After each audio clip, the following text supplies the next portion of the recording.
Well, don't say we didn't warn you, Australia. The new formation of the Australian Senate gives Labor and the Greens the combined power to pass any laws they like without needing to get any independents or minor party senators on board.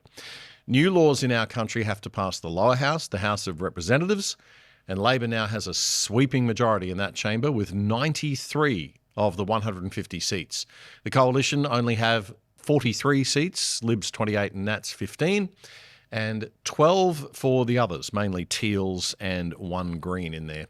So no problem for Labor doing whatever they want in the lower house. And in the upper house, the Senate, Labor is likely to finish with 28 Senate seats out of the 76 seats available, with the Greens on 11. That makes a total of 39 and a majority for the two left-wing parties. So god-awful laws will abound, and the Greens have extraordinary power now to demand whatever they want. So bravo, Australia, bravo. The first of the horror bad laws will be the passage of Treasurer Jim Chalmers' very socialist new tax reforms, imposing a doubling of the tax on superannuation of thousands of Australians who have more than 3 million in their accounts. The basic tax rate will jump from 15 to 30% on the bit over 3 million. Never mind that was not the deal when the money was put in. Oops, sorry, we're the government and we'll just change the rules whenever we bloody well like. Stuff you. And just when you thought it won't affect me, the Greens have demanded Labor lower that threshold to 2 million. You know, make the tax fairer. Now, if you're under 30 and you're still thinking, oh, that'll just affect rich boomers, I won't get to 2 million, I got news for you. They're not indexing the threshold to inflation. And so by the time you retire, oh yeah, you'll be paying it, kids. Well done with all that left-wing voting against your own self-interest you under 30s so love to do. Australia's largest retailer, Gerry Harvey, branded the reforms as stupidity of the highest order. But of course, this is all much worse than it seems, because they won't just be taxing the income that people earn in any given year. The most purely evil intrusion on your freedom and liberty is coming. Elbow and Jimbo Chalmers are planning to introduce Australia's first ever capital gains tax on unrealised gains. So what does that mean? What is an unrealised capital gains tax? It means that if you own an investment, like a house or shares, and that investment goes up in value in a year from, say, $700,000 to $800,000, then you would have to pay tax on that $100,000 gain as if you had received it as income in that year, even if you haven't sold it. As we said on the show last week, it's like taxing pixie dust. 99% of commenters on our show this week agreed that this is awful, but a few dopes still think it's a great idea. It'll only be applying to people who have more than 3 million bucks in their superannuation, they say. So you're just taxing the rich bastards. And these people are missing the point. Big time. They're missing 3 points, actually. Point one, the very idea of taxing unrealised gains is so stupid and so immoral that it's never been applied anywhere in the world. We open the door to this monster and there'll be more to come. You can be certain of that. Taxing gains not yet realised forces people to pay without having sold anything, which in many cases means that they won't be able to afford to pay. So then they're forced to sell the asset. Also, the value of assets go up and down, Jimmy boy. So the gains might not be permanent. How's that going to be catered for by the government? And it's hard also to get accurate valuations. Elbow is going to be guesstimating what your assets are worth and taxing you on his fictional numbers. And the cost of enforcement and compliance will be huge. Point two, they want this to apply to people with a super balance over $3 million only. The Greens want that lowered to $2 million. And they'll probably get their way because, as we just explained, they now can. This has lots of people thinking it won't affect them, just the rich bastards, but it's not indexed, as we said, and in 10 to 20 years, younger middle-class Aussies will likely have 2 to 3 million in super, so it'll eventually affect the average person. And point three, the knuckleheads who think this good idea are missing right now, is that it will right now affect everyone. It will immediately be payable by 80,000 Australians. That's not a small number, and these people are the people who pay the most income tax, remember. But let that sink in for a minute. These are the people who pay the tax in this country. Here's some statistics to always remember. The top 1% of income earners in Australia, those people that the left love to call the evil 1% bastards, those people pay 18% of all the income tax paid in this country. The top 3% pay 28%, and the top 10% pay almost half all the income tax paid. The bottom 50% of income earners pay only 11% of all the tax paid. High-income individuals play a massive role in funding government services and programs. That's how our system is already fair. The people who make more already pay the vast majority of the tax. But there's a limit to what these best and brightest among us are going to put up with. If left-wing Aussies want to keep on slamming the high-income earners and calling them rich bastards and not recognising that, but for just a few exceptions, the vast majority of them have made decisions and worked their asses off and taken huge risks and set up small businesses and slogged away at them for years, then get ready. There's going to be hell to pay because these people are going to take their money and leave. And the smart, hard-working Gen Y and Gen Zs who aren't entitled brats, the ones who watch this show who are now making sacrifices for their future, they're going to down tools and give up or leave Australia too. And there's going to be nobody left for the lefty Australians to tax to death and bludge off. Now, you can call me a right-winger and a boomer, as Friendly Geordies did a couple of weeks ago. All the names under the sun, if that makes you feel better. I'm Gen X, by the way.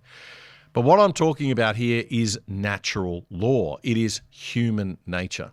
And it isn't going to change because of what some university-educated lefty Aussie thinks or wants to pretend is the way the world should be.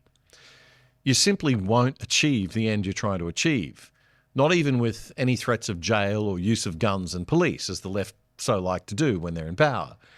You won't bring down inflation. You won't bring down interest rates. You won't make housing more affordable. You won't increase welfare. You'll wreck social services, Medicare and the NDIS, and you'll ultimately wreck Australia. And you know what? Non-left Australia isn't going to let that happen without a fight. I'm not talking about violence. I'm talking about an intellectual and political and cultural fight, the likes of which you have never seen. A fight that will have Jimbo Chalmers and Elbow and the brain-dead commies who inhabit the Greens regretting the day they ever heard the term unrealized capital gains. Joining me in the studio now is former Queensland Premier Campbell Newman. Campbell, unrealised capital gains. What's your view on all of this? Well, it's an absolute shocker, Damien, as you've just said in your opening editorial. And we should explore that. And perhaps to convince people who need a bit of convincing, even though they might be viewers of the show, it's like this. If a newly elected Labor government want to increase the taxes on superannuation, even though, by the way, I see that as a broken promise from some years ago not to fiddle with it, but if they want to do that, then I sort of get that. And so if they want to, say, take the 15% tax on contributions and earnings going to super, and they want to put that up to, say, 20% or 25%, well, fine, go and do that. Wasn't the deal. But it wasn't the deal, but go ahead. I can sort of suck that one up and deal with it. What I can't deal with is a fundamental change to the way that we levy tax in this country, and that's this unrealised gains thing. As you've explained, it's about saying we don't care about the principles that have governed our tax system for 100 years, let's say, maybe even longer. We're going to throw that out the window. We're going to say, well, we're going to tax you on money you actually haven't got in the hand. And so, it's never been done. It's never in most places in the world. It's not, and in fact, it was being proposed in the United States, and the Democrats ran away. There were one or two leaders in the Democrats who were thinking about doing this, and basically the Democratic Party just went, no way are we doing this. I mean, it is crazy, and there's a range of people coming out across this country who've been quite vocal. I believe Paul Keating said it's a bad idea. The famous public servant, Mr. Henry, has come out in recent days saying, this is just not on, it's bad policy. Former Governor of the Reserve Bank, has also said that, I think, today. you mentioned Jerry Harvey. There's a range of people talking about this because it's just going to be really bad for the country in ways that we need to explore. But let's now explore what it means to innovation in this country, for example. Well, yeah, I mean, it's the precedent sets, it's the message it sends. It's to like people, this. right? Well, okay, so my wife and I have been investors in small technology companies, startup technology companies, through our involvement in the Brisbane Angels over the last decade since I left politics. Mm-hmm.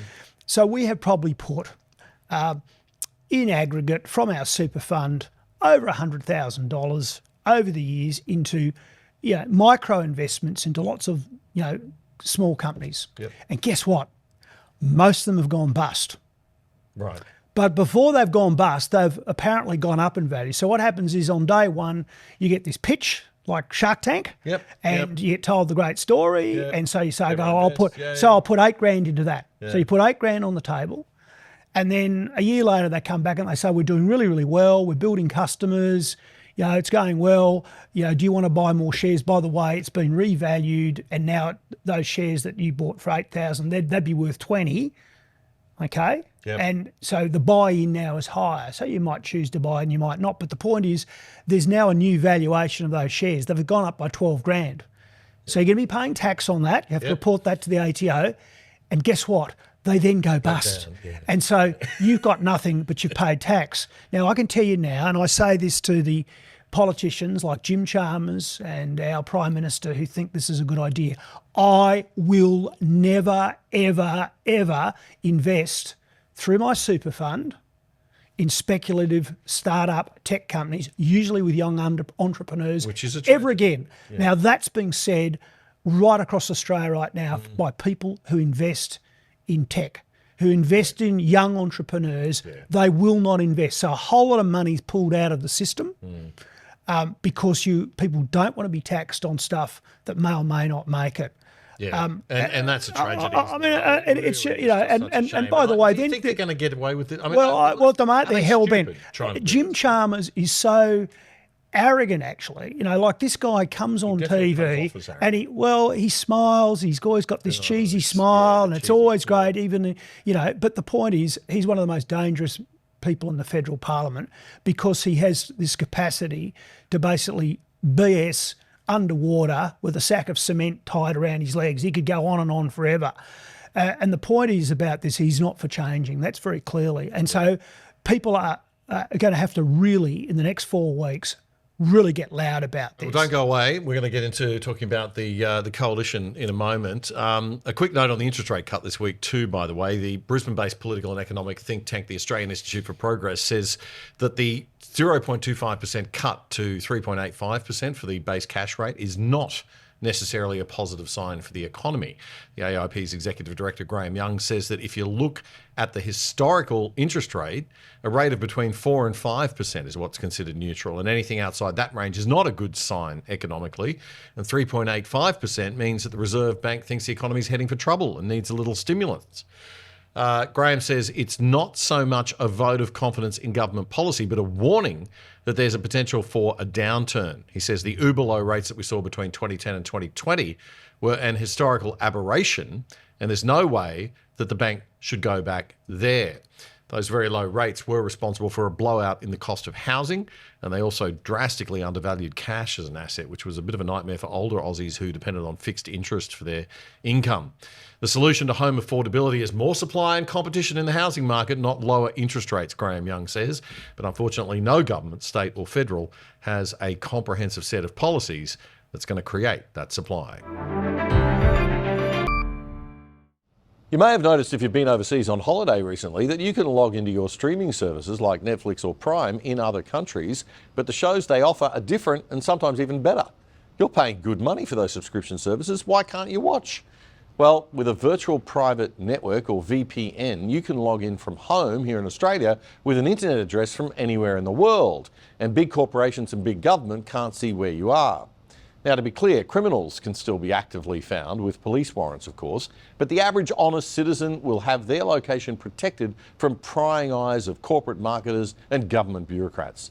If you sign up now with private internet access, We think they are the best VPN service out there. That's private internet access.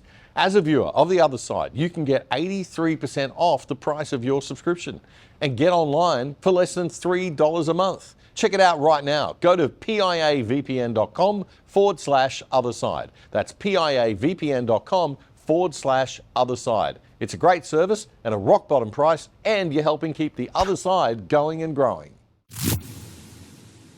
That was a segment from a recent episode of our fortnightly news commentary show, The Other Side, with me, Damien Curry.